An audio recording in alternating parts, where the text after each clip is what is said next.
యేసుక్రీస్తు నామములో ప్రార్థిస్తున్నాం తండ్రి. ఆమేన్ ఆమేన్. ప్రభువు పేరిట మీ అందరికీ వందనాలు శుభములు తెలియజేస్తూ దయచేసి కూడా కూర్చోండి. కొన్ని నిమిషాలు మరి ఆలస్యం అవుతుంది. త్వరగా దేవుని మాటలు విని సమయానికి ముగింపులో మనం వెళదాం. గత కొన్ని రోజులుగా మనం డిసెంబర్ నెలలో కూడా ఒక అద్భుతమైనటువంటి సందేశాన్ని వింటూ వస్తున్నాం. ఇక ఈరోజు 2025 మొదటి ఆదివారము కనుక ఈ మొదటి ఆదివారంలో ఒక స్పెషల్, ఒక ప్రత్యేకమైన సందేశాన్ని మీకు ఇవ్వాలి అనుకుంటున్నాను. ఇది మన ఆధ్యాత్మిక ఆత్మీయ విశ్వాస యాత్రకు మరింత దోహదపడేది, అత్యవసరమైనటువంటి సందేశం లేదా సందర్భం. కాస్త మీరు అందరూ కూడా మీ మనసులను వాక్యం మీద కేంద్రీకరించి చెప్పబడుతున్న మాటలు అవి మీ హృదయంలో భద్రపరచుకోవాలని మేముతో మనం చేస్తున్నాం. ఈ నూతన సంవత్సరం మొదటి ఆదివారం, మొట్టమొదటి ఆదివారం. ఇంకా రావాల్సిన వాళ్ళు చాలామంది ఉన్నారు. మొదటి ఆదివారంలోనే మిస్ అవుతారా? ఈరోజు మనం వెళ్ళబోతున్నటువంటి సందేశం, మందిరానికి వెళ్ళకపోవడం ప్రమాణమా ప్రమాదమా? ప్రమాణమా ప్రమాదమా? ప్రమాణము చేసినటువంటి మనము ఆత్మీయ ప్రయాణంలో ప్రమాణము చేసిన మనము ప్రయాణంలో లేకపోతే ప్రమాదమా? బాప్తిజం తీసుకున్న పిల్లలేరి వాళ్ళు పైకి వచ్చే మనం త్వరగా కూర్చోండి. త్వరగా బాప్తిజం తీసుకున్న వాళ్ళు కూర్చోండి. బాప్తిజం తీసుకోలేని వాళ్ళు సిద్ధపరచండి, లేదంటే త్వరగా సిద్ధపరచి రావాలి. రైట్, కూర్చోవాలి, సమయం అయిపోతుంది. మందిరానికి వెళ్ళకపోవుట, ఆదివారం మందిరానికి వెళ్ళకపోతే అది ప్రమాణము ప్రమాణమా ప్రమాదమా? ఇందులో ప్రమాణము చేసిన మనము రక్షణ అనే కార్యక్రమంలోనికి వెళ్ళాం. రక్షణ అనగా బాప్తిస్మం. బాప్తిస్మాన్ని తీసుకుని రక్షణలోనికి అడుగు పెట్టినటువంటి వారికి దేవుడు ఇస్తున్న హెచ్చరిక. ఇది బుజ్జగించి చెప్పేది కాదు, లేదు మృదువుగా చెప్పేది కాదు. ఈ సందేశం దేవుడు ఇస్తున్నటువంటి హెచ్చరిక, వార్నింగ్. 2025 మొట్టమొదటి ఆదివారం దేవుడు ఇస్తున్నటువంటి సందేశం. మీరు దయచేసి జాగ్రత్తగా వినాలని మీ ప్రేమతో మనం చేస్తున్నాం. ఆదివారం 6 రోజులు కష్టపడ్డాం, పని చేసాం, కుటుంబాన్ని పెంచుకుని పోషిస్తున్నాం. మనకు అవసరమైనటువంటి ఎన్నో అవసరతలు మనం తీర్చుకుంటున్నాం. కానీ 6 రోజులు కష్టపడిన మనము 7వ రోజు ఆదివారం లేదు, పరిశుద్ధ దినం, విశ్రాంతి దినం కాదు. విశ్రాంతి దినం అనగా శనివారం ధర్మశాస్త్ర ప్రకారం. క్రొత్త నిబంధన వచ్చేసరికి ఆదివారం, సండే వన్ డే. ఆదివారం తప్పనిసరిగా దేవుని మందిరానికి రావాలి. రాకపోతే ప్రమాదం జరుగుతుంది. ప్రమాదమా? ప్రమాదం జరిగితే మాకేంటి, జరగకపోతే మాకేంటి? బాప్తిసం తీసుకున్నాం కనుక మాకు కుదిరితే వస్తాం, కుదరకపోతే రా. ఆదివారమే పనులు. ఆ రోజే బట్టలు పెట్టుకుంటారు, ఉతకడం. ఉతికే సెక్షన్ పోయిందిగా. ఇప్పుడు ఉస్సు ఉస్సు అని కొట్టేవారు, ఇప్పుడు బుస్సు అని మిషన్ వచ్చింది. అందులో పడేస్తే అది రివ్వమని తిప్పేస్తుంది. ఆదివారమే special. Sunday chicken, mutton, fish. ఆ రోజు మంచి కూరలు వండుకుంటాం. మిగిలిన రోజులు వండుకోరా. ఆదివారమే మంచి వంటకాలు, ఆదివారమే బట్టలు ఉతికిడి, ఆదివారమే ప్రయాణం, ఆదివారమే ఫంక్షన్, ఆదివారమే అన్నీ. ఆదివారమే చుట్టాలు ఇంటికి వస్తారు, ఆదివారమే స్నేహితులు ఫోన్ చేస్తారు. ఈరోజు ఏంటి స్పెషల్ ఏంటి? ఆదివారం అలాగ దొరమావుడు గోదావరిలోకి వెళ్దామా? దొరమావుడు గోదావరి ఉంది డ్యామ్. ఆదివారం అలా షికార్లకు వెళ్దామా? దేవుడు చెబుతున్న మాట ఏంటంటే బాప్తీసము తీసుకున్నటువంటి ప్రతి ఒక్కరూ మనం అందరికీ దేవుడు ఇస్తున్నటువంటి డేంజర్ వార్నింగ్, ఇది హెచ్చరిక. 6 రోజులు కష్టపడి మన ప్రయాణాన్ని సాగించుకున్న మనము ఆత్మీయ ప్రయాణంలో ఆదివారం ఒక్కరోజు, ఆదివారం మన జీవితంలో ఎన్నటికీ మర్చిపోలేని పండుగ దినం ఏదంటే ఆదివారం. ఇక నెక్స్ట్ సంక్రాంతి వస్తుంది, ఓ పండుగ, ఆనందం, ప్రయాణాలు, పబ్బాలు. వీటన్నిటిని మించిన పండుగ ఏమైనా ఉందా దేవుడు మనకి ఇచ్చినది అని అంటే అది ఓన్లీ సండే. ఆదివారం మనకి మహాపండుగ. ఇది మన జీవితంలో ఎప్పుడు మర్చిపోకూడదు, ఎప్పుడు.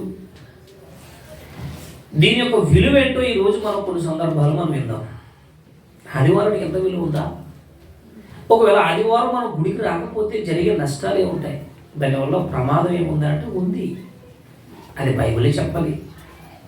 అందుకే మనం బైబిల్ లోతులలోనికి వెళ్ళి దేవుని మాటలు వినాలి. ఓకేనండి. దీని గురించి ముందున్నటువంటి వారు ఏమేమన్నారో కొన్ని మాటలు మనం చూద్దాం. కీర్తన గ్రంథం 82వ కీర్తన. ఇది కొరాహు కుమారులు వ్రాసినటువంటి కీర్తన. 82వ కీర్తన కోరాహు అంటే కోరాహు, దాతాను, అభిరాములు, వీళ్ళు ఎవరంటే ఒక బ్యాచ్. 84, 82 కోరాహు కుమారులు, వీళ్ళ పేర్లు ఇక్కడ లేదు, పాత నిబంధనలు ఉంటాయి. కోరాహు కొడుకులండి. ఎందుకంటే కోరాహు ఎవరు? మోషే మీద తిరుగుబాటు చేసినటువంటి వాడు కోరాహు. నువ్వేనేటి సేవకుడు, నువ్వేనా పాస్టర్, నీకేనేటి ఉంది నాయకత్వం, మాకు లేదా, నేను పాస్టర్, నేను సంఘాన్ని కడతాను, రా నువ్వు నేను తేల్చుకుందాం అన్నాడు. కొరాహు, దాతాను, అభిరాములు వీళ్ళు మోషే మీద, దైవజనుడి మీద తిరుగుబాటు చేశారు. నువ్వేంటి మమ్మల్ని నడిపించేది, మేము నడవలేమా?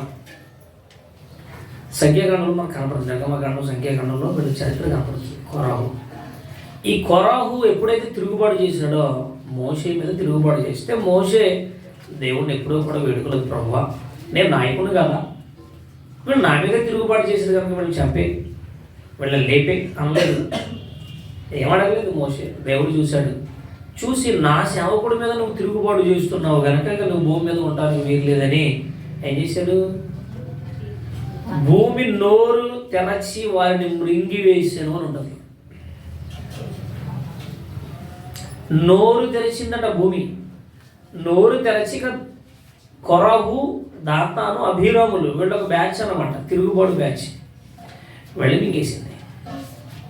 కానీ కొరాహు పిల్లలు ఏం చేశారంటే, కొడుకులు, మా నాన్నగారు తిరుగుబాటు చేస్తున్నారు, దైవశక్తి ఉంటో ఈయనకు అర్థం కాలేదు, మోషే గారు నాయకుడు కనుక మనం ఆయన దైవ సంబంధి కనుక ఆయన పక్షాన వెళ్ళిపోవాలని ఏం చేశారంటే, కొరాహు కొడుకులు మోషే పక్షాన వచ్చేసారు. కానీ వీళ్ళు సేవ్ అయ్యారు, వీళ్ళు సేఫ్గా ఉన్నారు, వీళ్ళు బ్రతికి బట్ట కట్టారు. మోసే కూడా వాళ్ళు ఏం చేయబడ్డారంటే వాళ్ళు చచ్చిపోయారు, వాళ్ళు చంపేశాడు దేవుడు వాళ్ళని. కొరాహు వాళ్ళ టీం చంపేశాడు, ఎందుకంటే తిరుగుబాటు చేశారు, దేవుడికి నచ్చలే. ఇక మనం విన్నాం ఆల్రెడీ, ఇశ్రాయేల్కి భోజనం పెట్టు మరి చంపాడు. ఎందుకు చెప్పాడంటే అక్కడ ఒక ప్రశ్న రావాలి, ఇదేంటండి భోజనం పెట్టి అవడం చంపేస్తాడా అంటే దాని గురించి మీకు వేరే సందర్భాలు మాట్లాడాలి, అది చాలా టైం పడుతుంది. భోజనం వాళ్ళు కావాలన్నాడు, మాంసం కావాలంటే పెట్లు ఇచ్చాడు, పక్షులు ఇచ్చాడు, తిన్నారు. తిన్న తర్వాత చంపేయడం ఏంటి? విచిత్రంగా ఉంది. ఇది సందర్భం కాదు మనకి ఎప్పుడైనా మాట్లాడాలి. ఇక వీళ్ళు రాసినటువంటి ఈ కీర్తన భాగం ఏమనుంది?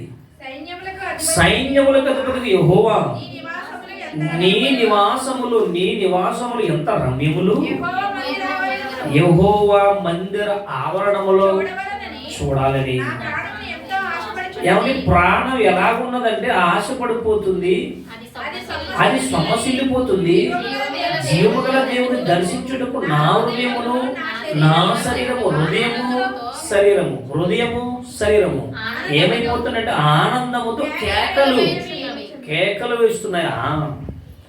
ఆదివారం అనగానే కేకలు, ఆనందం పొంగిపోవాలి, హృదయం అంతా ఉద్యమంతో నిండిపోవాలి. రాత్రి మరలగూడలో కృతజ్ఞత కూడిక రేవతి పెట్టుకుంది. రేవతి ఎవరు తెలుసా?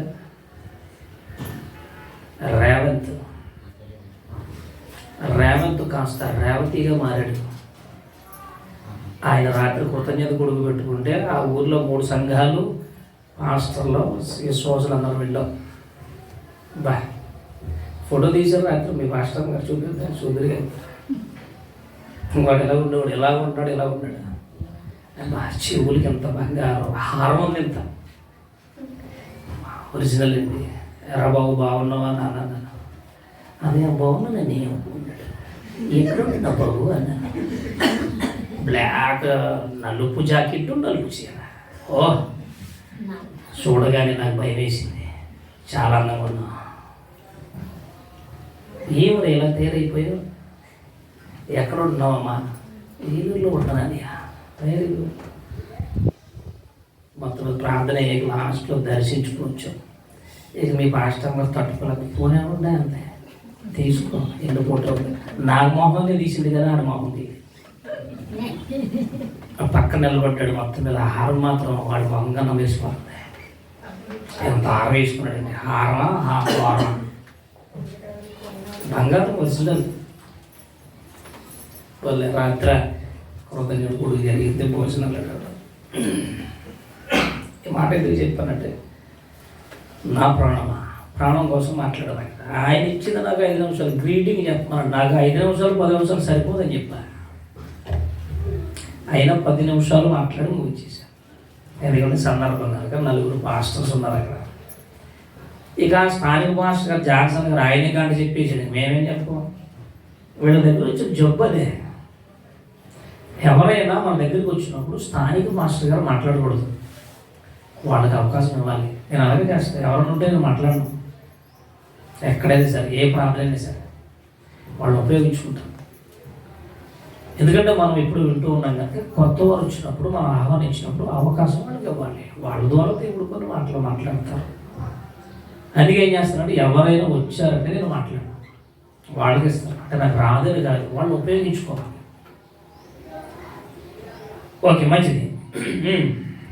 జీవము గల దేవుడు దర్శించుటకు నా హృదయము నా శరీరము ఆనందముతో కేకలు వేయుచున్నవి. సైన్యములకు అధిపతి యెహోవా నా రాజా, నా దేవా, నా 4వ వచనం.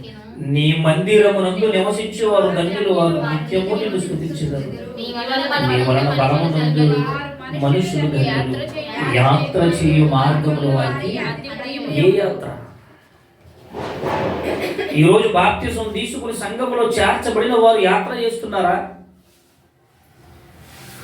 ఇది ఆత్మీయ యాత్ర, భక్తి యాత్ర, విశ్వాస యాత్ర, నిరీక్షణ యాత్ర. ఈ భౌతిక సంబంధమైన కుటుంబ యాత్రలు మనం కొనసాగిస్తున్నామే కానీ ఆత్మీయ యాత్రను కొనసాగించేవారు ఎంతమంది? ఈ నూతన సంవత్సరం దేవుడు మొదటి ఆదివారంలో ప్రశ్నిస్తున్న ప్రశ్నలు ఇవి. ఇక అధ్యాయం అంతా చదివితే అద్భుతంగా ఉంటుంది.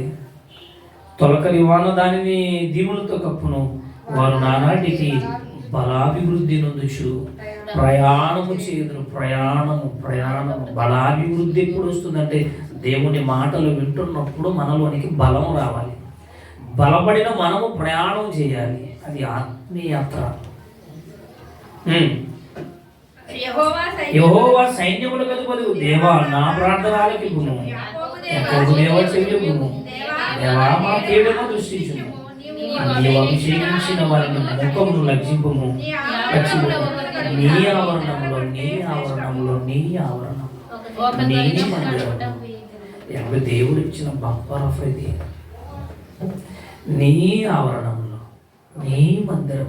ఒక్క రోజుకి ఎన్ని రోజులు వచ్చేసి 1000 దినాలు. ఒక్క రోజుకి ఎంత హాజరా, ఎంత అటెండెన్సా? 1000 రోజులు దేవుడు మనకి ఇచ్చేసినట్టే. అబ్బా, మరి మనం పోగొట్టుకుంటున్నాం కదండి.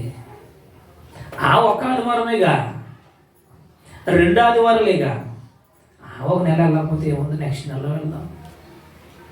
ఏమంటే స్కూల్లో స్టూడెంట్ పాస్ అవ్వాలంటే నేను బాగా రాసేసి ఫస్ట్ మార్కులు తెచ్చేసుకున్నానంటే నన్ను పాస్ అయ్యిందంటే చేయరు. మరి ఏం కావాలి? పాస్తో పాటు ఏముండాలి? హాజరు కావాలి. హాజరు లేకపోతే మీకు అమ్మఒడి కోసమనే వెళ్ళాలి. హాజరు ఎందుకండి? నేను బాగా రాశాను కదా, ఫస్ట్ మార్కులతో పాస్ అయ్యాను, పాస్ అయిన తర్వాత హాజరుతో పని ఏంటంటే అని అంటారు. స్కూల్ యాజమాన్యం ఉంటుంది, నువ్వు స్కూల్కి రాకుండా పాఠాలు వినకుండా ఎలా పాస్ అవ్వవు, ఎలా రాసావు? నువ్వు అటెండెన్స్ లేదు ఇక్కడ. నువ్వు పాస్ అవ్వనంత మాత్రాన నీకు పాస్ అవ్వవు. నెక్స్ట్ క్లాస్కి వెళ్ళే అర్హత నీకు లేదు. మళ్ళీ ఈ సంవత్సరం కూడా ఈ క్లాస్లోనే ఉండు, నెక్స్ట్ సంవత్సరం నిన్ను మారుస్తాం. బాగా తెలివండి. హాజరు సరిపోలేదు, బాగా చదివితే ఉపయోగం ఏముంది? నేను దాడి చేస్తాను ఏంటి? హాజరు కావాలి, కనీసం అదే ఉండాలి, ఇదే ఉండాలి. 2 దాంట్లో ఏది తక్కువైనా కుదరదు, నేను పాస్ అయ్యి. మరి మన పరిస్థితి ఏంటి? 2025 మొదటి ఆదివారం, ఇంక ఈరోజు కొంతమంది రానే లేదు, ఇంకా ఎగ్గొట్టేసారు, కనీసం జ్ఞానం లేదు. మొదటి ఆదివారం దేవుని సన్నిధికి వెళ్ళాలి, ఆత్మీయులు కదా. ఇదిగో ఈ మొదటి ఆదివారం మొదలుకొని 365 రోజులలో ఎన్ని వారాలు వచ్చాయి? 50 ఆదివారాలు, 52 ఆదివారాలు వస్తాయి. ఒకసారి మీ అటెండెన్స్ మీరే వేసుకోండి. గడిచినటువంటి 24 సంవత్సరంలో నేను 52 ఆదివారాల్లో ఎన్ని ఆదివారాలు వచ్చాను నేను? ఇప్పుడు నేను ప్రమాణం చేశానా, ప్రమాదంలో ఉన్నానా? ప్రమాణం చేసిన మనము ఈ విషయాన్ని మన బ్రతుకులో మర్చిపోకూడదు. ఎప్పుడు అది మన హృదయంలో మెదులుతూ ఉండాలి. ఆదివారం 190 పనులు ఉంటాయి, చచ్చే వరకు అంటే అన్నింటిని పక్కన పెట్టాలి. లేదు, మన ఆరాధన అయిన తర్వాత మనం ఎక్కడికైనా వెళ్ళొచ్చు, మన పనులు ఏమన్నా చూసుకోవచ్చు. ఫంక్షన్ ఉందా? ఆ ఫంక్షన్ ఉంటే 1 గంటకి అయిపోతాయి. సాయంత్రం 4 గంటల వరకు భోజనాలు పెడతారు, వెళ్ళొచ్చు. రాజమండ్రిలో భోజనం చేసి రావచ్చు ప్రార్థన అయిన తర్వాత. భోజనానికేగా. అసలు ఆదివారం పెట్టడమే తప్పు, పెట్టిన తర్వాత వెళ్ళడం మరీ తప్పు. ఒకవేళ వెళ్ళాలి అనుకుంటే ఆరాధన అయిన తరువాతే వెళ్ళాలి. అది దేవుడిచ్చిన చట్టం.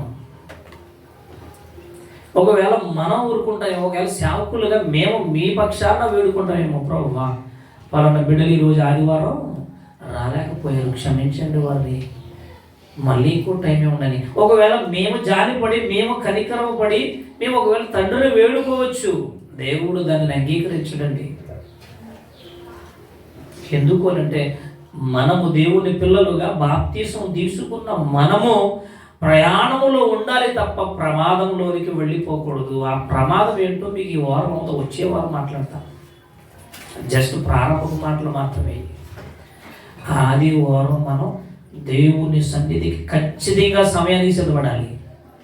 అవసరమైతే 10 నిమిషాలు ముందు వచ్చి కూర్చొని ప్రార్థన చేసుకోండి, తప్పేంటి? వారానికి 1 రోజు కదా, 1 రోజు, అది కూడా 1 రోజు 1 గంట లేదు 2 గంటలు. ఇక్కడ అంటున్నాడు, నీ మందిరావరణములో 1 దినము ఎక్కడ ఉన్నాం? అసలు 1 పూట ఎక్కడ ఉన్నాం? ఉండేదే 1 గంట 2 గంటలు. ఆ 2 గంటలు కూడా కష్టంగానే ఉంటుంది. ఎప్పుడు వెళ్ళిపోదామా, ఇప్పుడు గంట పడుతుందా అంటే దేవుని మందిరం అంటే మనకు ఆసక్తి లేదా, తృష్ణ లేదా? సొమ్మసిల్లే స్థితికి వెళ్ళిపోయారు వీళ్ళు. అది కొరాహు కొడుకులు. దేవుని మందిర ఆవరణం, దేవుని సన్నిధి సహవాసము అనగానే ప్రయాణం చేయాలి మనం. తృష్ణ, నేను మందిరానికి వెళ్ళాలి. సండే ఏ 1 వారం మానడానికి వీలులేదు. ఇది నేను చెప్పిన మాటలు కాదు, దేవుడి సాక్షాత్తు ఇస్తున్న హెచ్చరిక. ఇంకా చదవండి. భక్తిహీనుల గుడారములో నివసించుట కంటే నా దేవుని మందిర ద్వారమునొద్ద ఉండడం నాకు చాలా ఇష్టం. దేవుడే యెహోవా సూర్యుడును కేడుమునై ఉన్నాడు. యెహోవా కృపయు ఘనతయు అనుగ్రహించును. మంచి మాట చెప్పాడు దేవుడు. చాలా అద్భుతమైన మాట. ఈ మాట ఒక్కటి మీ హృదయాలు ఉంటే సరిపోతుంది. నిజంగా ఈ మాట, ఒక్క మాట మన గుండెల్లో దాచుకుంటే చాలా బాగుంటుంది. ఏమన్నాడు చూడండి, యథార్థముగా ప్రవర్తించి వారికి ఆయన ఏ మేలు చేయక. కానీ మనమే పోగొట్టుకుంటున్నాం. ఆయన చేసే మేలులో మనం పోగొట్టుకుంటున్నాం, మనం దూరం అయిపోతున్నాం, ఆయన సన్నిధిని నిర్లక్ష్యపరుస్తున్నాం. ఆయన అంటున్నాడు, ఆయన యథార్థముగా ఉన్న వారికి, యథార్థత ఉందా మనలో? అయ్యో దేవుని సన్నిధి మానకూడదు, దేవుని సన్నిధి మనం వదిలిపెట్టకూడదు, సర్లే ఈ ఆదివారం కాకపోతే రేపు చూసుకుందాం, లేదా మధ్యాహ్నం చూసుకుందాం, సాయంత్రం చూసుకుందాం. యథార్థత కావాలి. యథార్థవంతులకు ఏ మేలు దేవుడు చేయక మానడు. కానీ మనం ఏం చేస్తున్నాం? మానుకుంటున్నాం. చుట్టాలు వస్తే మానేస్తాం, ఫంక్షన్ వస్తే మానేస్తాం. ఏమండి, ఒకవేళ కొని ఈ ఆరాధనకి మనకు అవకాశం లేదనుకోండి, టైం లేదు, మనకు 4 ఆరాధనలు ఉన్నాయి. ఆ ఆరాధన ఏ ఆరాధనకి వెళ్ళొచ్చు, వెళ్తారా? ఇబ్బందిలే, మన ఆరాధన టైం అయిపోయింది, ఇంకేమెళ్తాం, అక్కడికి నేను ఎందుకు వెళ్ళాలి? ఇది అయిపోయిన తర్వాత అక్కంపేట ఉంది, కొత్తపల్లి ఉంది, ఏ ఆరాధన రావచ్చు. ఈ ఆరాధనకి రాలేకపోయాను, హాజరవ్వలేకపోయాను, ఏమంటే కుదరలేదు, ఇంపార్టెంట్, టైం మిస్ అయింది, మరేం చేయాలి? మరొక ఆరాధన హాజరవ్వాలి. ఆ రోజు ఎగ్గొట్టాడుగా అయిపోయిందిగా, మా గుడి అయిపోయింది, మా గుడి అయిపోయింది, ఇంకో గుడికి వెళ్ళవా? అయిపోయింది, ఇంకెందుకు ఇంకో చర్చికి వెళ్ళి ఏం చేస్తాం? ఇంకా 2 ఉన్నాయి. అక్కంపేటలో 1 గంట స్టార్ట్ అవుతుంది, 3:30 వరకు అక్కడ ఉంటాం. 3 గంటల కొత్తపల్లిలో స్టార్ట్ అవుతుంది, 5:30 వరకు అక్కడ ఆరాధన జరిగింది, 5:30, 6 అయిపోతుంది. ఇంకా ఆరాధనలు ఉన్నాయిగా. అయ్యో, ఈ ఆరాధనకు హాజరవ్వకపోయినా, లేట్ అయింది, కొంచెం ఇబ్బందిగా ఉంది, లేదంటే అర్జెంట్ ఎమర్జెన్సీగా వెళ్ళవలసి వచ్చింది కనుక సరే మన ఆరాధన అయిపోయింది కానీ ఇంకో ఆరాధనకి వెళ్దాం. వెళ్ళేవారు ఉన్నారు అలాగా. అవసరమైతే మానేస్తారు తప్ప వెళ్ళరండి. ఎందుకెళ్ళరు? యథార్థత లేదు. దేవుడిచ్చి మేలును పొందుకునే స్థితిలో లేవు ఈరోజు, అందుకే మానుకుంటున్నారు కదా. నెక్స్ట్, దేవుడైన యెహోవా, చదువుకున్నాం కదా, చివరి మాట 12వ వచనంలో, సైన్యములకు అధిపతి యెహోవా నీ యందు నమ్మిక ఉంచువారు నమ్మకం ఉండాలి. దేవుణ్ణి మనం కలిగి ఉన్నప్పుడు ఏం చేయాలి? నమ్మాలి. ఎంతగా నమ్మాలంటే గాఢంగా నమ్మాలి దేవుడు. భర్త భార్యను నమ్ముతాడు, భార్య భర్తను నమ్ముతుంది, తల్లిదండ్రులు పిల్లలు నమ్ముతారు, పిల్లలు తల్లిదండ్రులు నమ్ముతారు, స్నేహితులు నమ్ముతారు. కానీ మనకు దేవుని మీద నమ్మకం ఉన్నదా? ఆయన యందు నమ్మిక ఉంచేవారు వారికి మేలు చేస్తాను నేను. Very good. కనీసం ఏం లేదు, మీరే చెప్పుకోవాలి. దేవుని మందిరంలో బోర్డు పెట్టి మాకు డిసి వచ్చేవారు ప్రశాంతం, బోర్డులు పెట్టి ఇక్కడ ఏమని, సెల్ ఫోన్స్ వాడరాదు, సైలెంట్ అంట, వాడరాదు, మోగరాదు, మ్రోగితే ఆ సెల్ ఫోన్ పాస్టర్ గారికి ఇవ్వలేను, ఇంకా ఫోన్ మీకు రాదు, నేనే వాడేసుకుంటా. రాసేయి, బోర్డు రాసేయి, వచ్చేవారు పెద్ద బోర్డు పెట్టాను.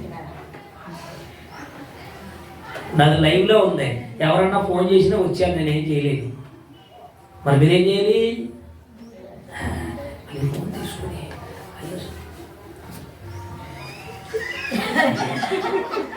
చెప్పరా, లేచి వెళ్ళిపోవడం, బయట ఇలాగ వాళ్ళిపోవడం. పోనీ ఏమో కట్ చేస్తారా? కట్ చేయండమ్మా, చేస్తారు. జగన్ గారు చేస్తారు, చంద్రబాబు నాయుడు గారు చేస్తారు, మోడీ గారు చేస్తారు, అందరూ చేస్తారు. కట్ చేసేయండి, సైలెంట్లో పెట్టేసుకోండి, లేదంటే స్విచ్ ఆపేయండి. ఒక్క అరగంటలో మనం వెళ్ళిపోతాం. దేవుని నామానికి అగౌరవం. నాకు చాలామంది చేస్తారు, అందుకే చెప్పేస్తాను. అందుకే ఈ మధ్య ఎవరు చేయరు, కాదు వారు చేశారంటే అలా మావలసింది. అది ఇంకా అర్థమైపోతుంది. ఒకసారి చేస్తారు, ఓహో ఈయన ఎక్కడో ప్రసంగంలో ఉన్నాడు, చెప్పేస్తాను వాళ్ళకి. తర్వాత ఫోన్ చేస్తారు, సాయంత్రం ఇంటికి వెళ్ళాక 6 గంటలకు నాకు ఖాళీ అవుతుంది ఆదివారం. ఇంటికి వెళ్ళాక చూసుకుంటారు, మిస్ కాల్ ఎవరు చేశారు, బాబు ఏంటి నీకు పని ఏంటి? ఏం లేదు పాస్టర్ గారు, మీరు చేశారు, కొంచెం అర్జెంట్ ఉండి వాక్యం చెప్తున్నా నాకు అర్థమవుతుంది, అందుకే కట్ చేసేసాను. కట్ చేసి ఇప్పుడు ఏంటి చెప్పు, ప్రాబ్లం ఏంటి? అండ్ అంత ఎమర్జెన్సీ ఫోన్లు ఉన్నాయా? ఒక భక్తుడు అన్నాడండి, ఒక ఆయన పాస్టర్ గారే, ఆయన సువార్తి కూడా అన్నమాట. నిజంగా మాట నాకు చాలా బాగా నచ్చింది. అందరు ఎక్కడ ఉన్నారా? సంక్రాంతి పండుగ వెళ్ళిపోరా. ఆయన అన్నాడు, భార్య పిల్లల్ని అందరినీ కూర్చోబెట్టుకుని తన ఇంట్లో వాళ్ళతో చెప్పాడు. అతను సువార్తికుడు, శాపుడు కాదు, ఇప్పుడు బాగా వాడబడుతున్నాడు. ఆయన పేరు మీకు లాస్ట్లో చెప్తాను. భార్య పిల్లల్ని, ఆయనకు కొడుకు కూతురు అనుకుంటాను, కూర్చోబెట్టుకుని ఒకే మాట చెప్పాడు,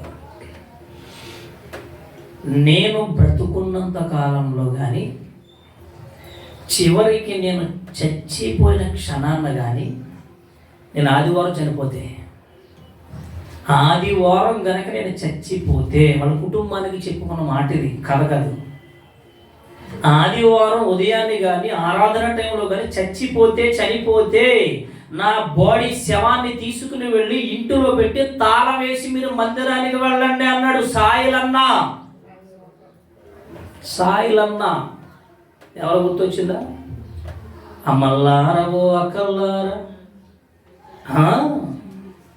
డొక్క కదిపితే సాయిలన్న. ఆయన వచ్చేసి తెలంగాణ అనుకుంటా, రాయలసీమ తెలంగాణ. ఇప్పుడు ఎక్కువ పాటలు పాడుతూ సాక్షి చెబుతూ మరి అనేక మందిని ప్రోత్సహిస్తున్నాడు.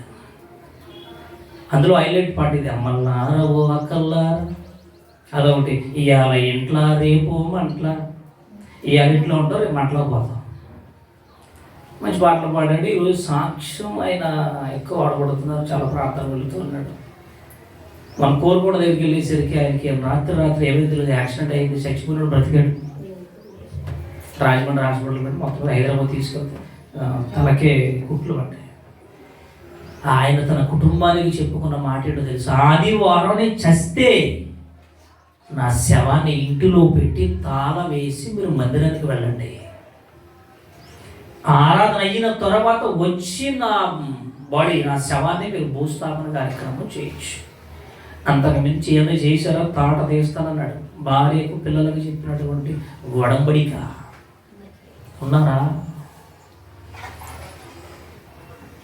కొరాహు కుమారులు అంటున్నారు, దేవా నీ మందిరం ఆవరణ చూడాలని ఆశ కలిగి ఉన్నానయ్యా, తృష్ణ వస్తుంది, ఆశ కలిగి ఉన్నాను, ఆనందం సంతోషం. నీ మందిరానికి ఎప్పుడు వెళ్ళిపోవాలి, నీ చర్చి ఆవరణలో ఎప్పుడు నీ మాటలు వినాలి, ఎప్పుడు నేను ఆరాధించాలి, స్తుతించాలి. బా ఈరోజు క్రైస్తవులు ఎలాంటి ఉన్నారండి, అవి వెళ్ళాలేరా ఈ వారం కాకపోతే వచ్చేవాళ్ళు. పాస్టర్ గారు ఎక్కడికి వెళ్తారు? పాస్టర్ గారు మనోడేగా, అది ఈ వారం కాకపోతే వచ్చేవాళ్ళు ఉంటాడు. ఆయన పోతాడేంటి? చర్చి ఎక్కడికన్నా పోతా ఏంటి? ఇక్కడే ఉంటారు, ఎక్కడికి చర్చి పోదు, పాస్టర్ గారు పోడు. అప్పుడే చావడైనా మన పొర తిన్నాక కొంత కనబడుతుంటాడులే, లేదనుకుంటున్నారా? ఒక ఆదివారం కూడా దేవుని సన్నిధి మానితే ప్రమాదం ఉన్నది. ప్రమాదం కోసమే కూర్చోవాల్సి వ్యక్తి టైం అయిపోయింది. అది ఎలాంటి ప్రమాదం? ప్రమాణం చేసిన మనము, దేవునితో ఉడంబడిక చేసిన మనము, తీర్మానించిన మనము, దేవా వ్యాధి అయినా, కష్టమైనా, బాధ అయినా, శ్రమ అయినా, శోధనైనా నీ సన్నిధి విడిచిపెట్టను, నీ మందిరాన్ని మానను, సహవాసాన్ని మానుకోలేను, నేను వస్తానయ్యా అని దేవుడితో ప్రమాణం చేశామే, పాస్టర్ గారితో కాదు. ఆ ప్రమాణమే ఏమైపోతుంది? ప్రమాదముగా మారిపోతుంది. మనం చేసిన ప్రమాణమే అది ప్రమాదంలోనికి తీసుకుని వెళ్ళిపోతుంది అంటుంది బైబిల్. ఇక యెషయా గ్రంథం 1వ అధ్యాయం చూడండి, ఈ మాట చూసుకుని ముగించుకుందాం. అది ఎలాంటి ప్రమాదమో వచ్చేవారు విన్నాము. యెషయా గ్రంథం 1వ అధ్యాయము. ఇక అధ్యాయం అంతా మనం చదివితే ఇశ్రాయేలీయుల కొరకు రాయబడినటువంటి అధ్యాయం అది. కాబట్టి 3వ వచనం, ఎద్దు తన కామాంతుని ఎరుగును, గాడిద తన సొంత వాని దొడ్డు తెలుసుకుంది. ఇశ్రాయేలీయులకు ఏం లేదు? ఇంగిత జ్ఞానం లేదు. ఈరోజు విశ్రాంతి దినం శనివారం. వాళ్ళకి ధర్మశాస్త్ర పరంగా ఇచ్చిన ఆరాధన ఎప్పుడంటే శనివారం విశ్రాంతి దినం. ధర్మశాస్త్ర చట్టం అది, ధర్మశాస్త్రం ఆజ్ఞ. ఆరాధన ఎప్పుడంటే విశ్రాంతి దినం, శనివారం చేస్తారు ధర్మశాస్త్రంలో. అందుకే కొంతమంది 7th డే వాళ్ళు లేచారు, శనివారం ఆరాధనలు లేచారు. వాళ్ళు శనివారమే కరెక్ట్ అంటారు, ఆదివారం రాంగ్ అంటారు. అది ధర్మశాస్త్రం దేవుడు ఇశ్రాయేలుకి ఇచ్చాడు. మీరు విశ్రాంతి దినము, మీరు 6 రోజులు పని చేసుకోండి, విశ్రాంతి దినమును ప్రతి ఒక్కరు తప్పకుండా ఆచరింపవలెను అన్నాడు. ఆ రోజు మీరు ఎక్కడికి వెళ్ళకూడదు, పనులు చేయకూడదు, అవసరమైతే ఆ రోజు ఫుడ్ మానేయాలి, మీరు తిండి మానేయాలి, నా సన్నిధి మీరు కనపడాలి, నన్ను మీరు ఆరాధించాలి, నా మాటలు వినాలి, మీరు బలపడాలి. లేకపోతే మిమ్మల్ని మీకు మామూలు ఉండదని చెప్పాడు. ఏమన్నాడు? తాట తీస్తా, దేవుని మందిరం నా సన్నిధికి రావాలంటే మీరు. మోసేకి ఇచ్చిన ధర్మశాస్త్రం అది, ఆజ్ఞలు. ఒక విషయం గుర్తుపెట్టుకోండి, ధర్మశాస్త్రం పాపాలను చూపిస్తుందే తప్ప పాపాలను క్షమించే అర్హత ధర్మశాస్త్రానికి లేదు. ధర్మశాస్త్రం ఎందుకు ఇచ్చాడు దేవుడు మోషేకి అని అంటే, ఇదిగో మీరు తప్పు చేశారు, పాపం చేశారు కనుక మీరు ఇలాంటి జీవితాలు జీవించకూడదు అని ఎత్తి చూపుతుంది, జ్ఞాపకం చేస్తుంది తప్ప పాపాలు క్షమించే అర్హత ధర్మశాస్త్రానికి లేదు. అందుకే వాళ్ళు ఏం చేశారో చూడండి. ఇశ్రాయేలు ప్రజల కొరకు రాయబడిన అధ్యాయం అది, మొదటి అధ్యాయం. వాళ్ళని హెచ్చరిస్తూ యెషయా భక్తుడు ద్వారా దర్శన రీతిగా వాళ్ళని ఎలాంటి వార్నింగ్ ఇస్తున్నా చూడండి అధ్యాయం అంతానే. యెషయా గ్రంథం మొదటి అధ్యాయం 3, ఎందుకు తన కామను ఎరుగును, గాలి తన సొంత వారి దొడ్డి తెలుసుకును. వాళ్ళకి తెలిసిపోయిన జంతువులు తెలుసు. ఎద్దు కాస్త గడ్డి పెడితే ఆ రైతును గుర్తిస్తుంది, అది ఎడ్ల బండి మోస్తుంది. దానికి ఎంత కష్టంగా ఉన్నా, ఇబ్బందిగా ఉన్నా, మెడ నలిగిపోతున్నా సరే ఆ భారాన్ని మోస్తూనే ఉండదు. ఎందుకు అని అంటే గడ్డి పెట్టాడుగా నా రైతు, నాకు ఒక ఎండు గడ్డి పెట్టాడు, పచ్చగడ్డి పెట్టాడు. ఆ గడ్డి తిన్న కృతజ్ఞతతో అవి ఎడ్ల బళ్ళు మోస్తూ ఉంటాయి, బరువులు మోస్తూ ఉంటాయి.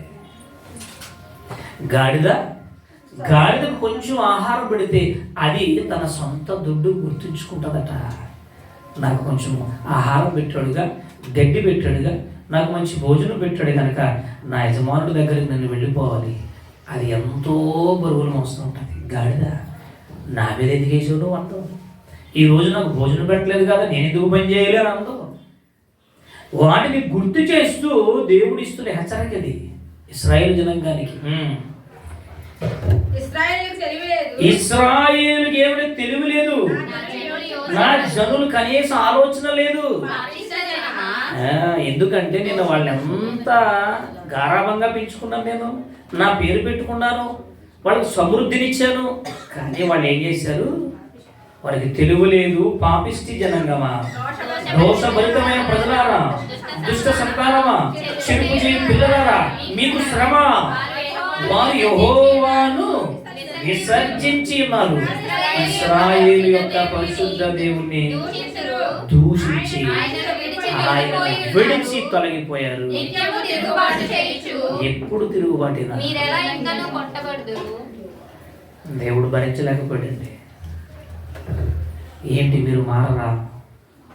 మీ పేరు పెట్టుకున్నారు కదా, అబ్రహాము దేవుడని, ఇస్సాకు దేవుడని, యాకోబు దేవుడని మిమ్మల్ని ఎంతగా ప్రేమించాను, మిమ్మల్ని ఎంత గారవంగా చూసుకున్నాను, మీరు నా మీదే తిరుగుబాటు చేస్తారా?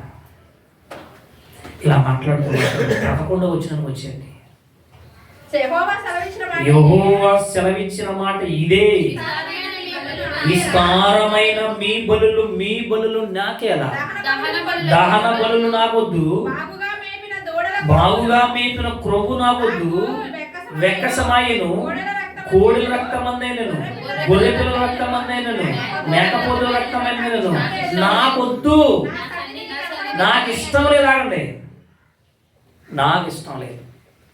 మీ గొర్రెలొద్దు, మీ మేకలొద్దు, మీ కోళ్ళొద్దు, మీ పొట్టేళ్ళొద్దు, మీ క్రొవ్వొద్దు, మీ దహన బలులు నాకొద్దు. మరేం కావాలి ప్రభువా? నీవు కావాలి, మీరు కావాలి. మీరు నా సన్నిధిలో కనబడాలి, మీరు నన్ను ఆరాధించాలి, నా సన్నిధి అందు మీరు ఆనందించాలి. మీరే కావాలి. మీ గొర్రెలు నాకు ఎందుకు, మీ మేకలు ఎందుకు, మీ కోళ్ళు ఎందుకు, మీ నాకొద్దు నాయన, వద్దు. నాకు వెక్కసం అయిపోయింది, నాకు ఇష్టం లేదు అసలు. వీళ్ళు ఏం చేస్తున్నారంటే వీళ్ళు చేయవలసినవన్నీ చేసేసి మందిరానికి రాకుండా ఏమంటే నెలకు ఒకసారో వారానికి ఒకసారో ఒక గొర్రె పిల్లను, మేక పిల్లను, కోడ్ను, గువ్వను తెచ్చేసేసి దహించడం, దానములు, దేవా మేము చేసిన తప్పులు క్షమించండి. ఇలాగే గడిపేస్తున్నారు వాళ్ళు. ఇక దేవుడు చూశాడు.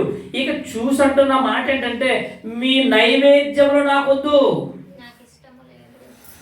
నాకెంత మాత్రం ఇష్టం లేదు, నాకొద్దు, నాకు ఇవ్వకండి. మరి ఏం చేయమంటావు నాయన? పిల్లలు ఏడ్చారు అనుకోండి, వాడో గొక్క పెట్టేస్తున్నాడు. తమ్ముడు బాగా ఏడ్చేసి కూడా చిన్నప్పుడు చుట్టుపక్కల 5 పైసలు ఇవ్వాలి. 5 పైసలు ఇప్పుడు తెలియదు అంటే అంత పెద్దోళ్ళం అనమాట మేమిద్దరం.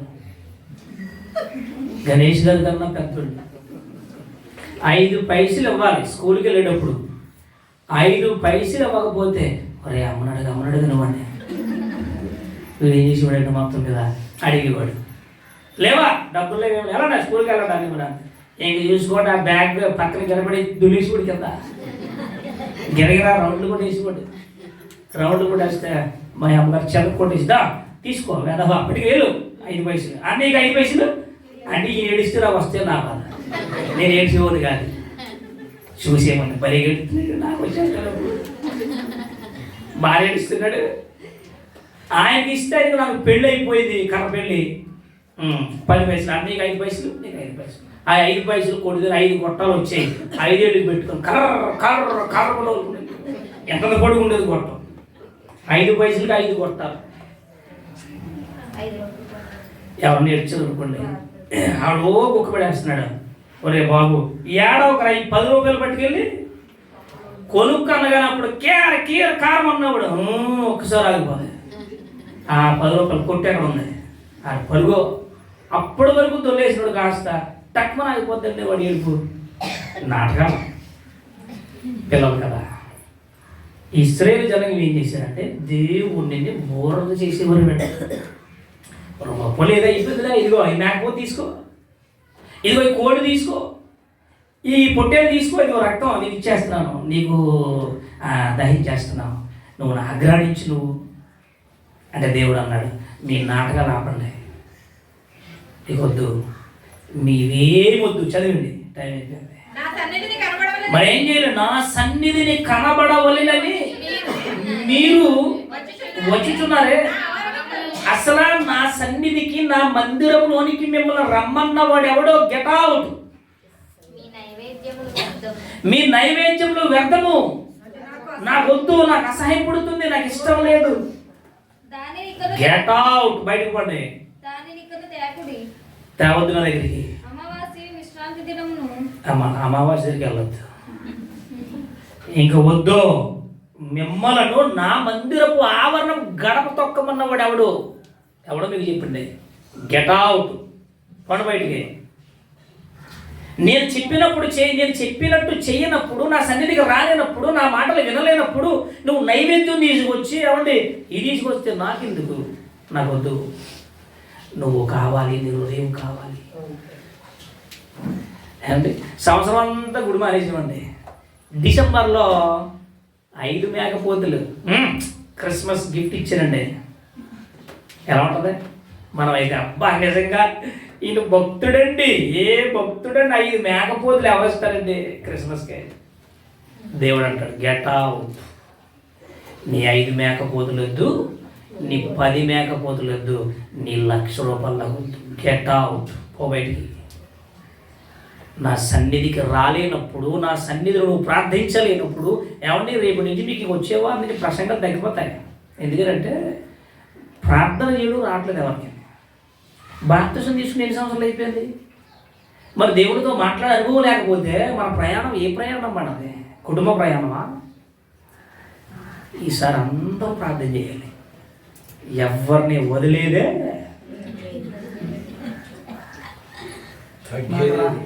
నాకు రాదండి, నాకు సిగ్గండి, నోట్లో చెప్పేసుకున్నానండి, హృదయంలో ప్రార్థన చేసేసానండి.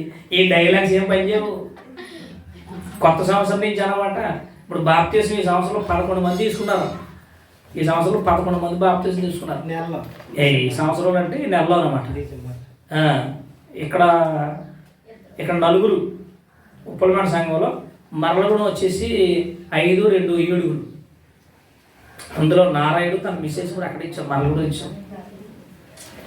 11 మంది బాప్తిసం తీసుకున్నాం.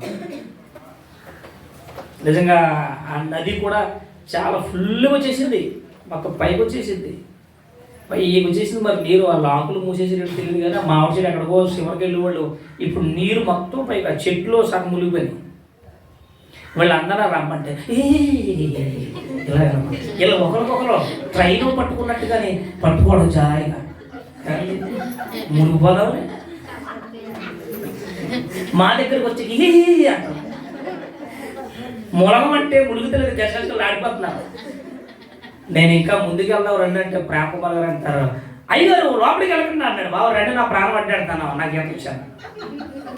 సరిపోతుందండి ఇక్కడ మోకాలు వేసి తోసేద్దామండి. ఎక్కడ చెప్తాం మోకాలు అక్కడ లోపల ఉంది. మీరు లోపల తీసుకెళ్ళి మొత్తం మీద ఎక్కడ దాకా వచ్చేవాళ్ళు చక్కగా లోపల నాన్నగారు నేను తమ్ముడు ప్రేమ కుమార్ గారు కూడా పిలిచాం. మేమందరం బాప్తీసించాం. ఆలోచన చేస్తాం గనుక దేవుని వల్ల నా సన్నిధి కనపడవాలని మీరు వచ్చుచున్నారే, మీరు వస్తున్నారే, కానీ నా సన్నిధి నావరణమును తొక్కు రమ్మన్న వాడెవడు? నైవేద్యం వదిలేండి, ఎవడు రమ్మన్నది?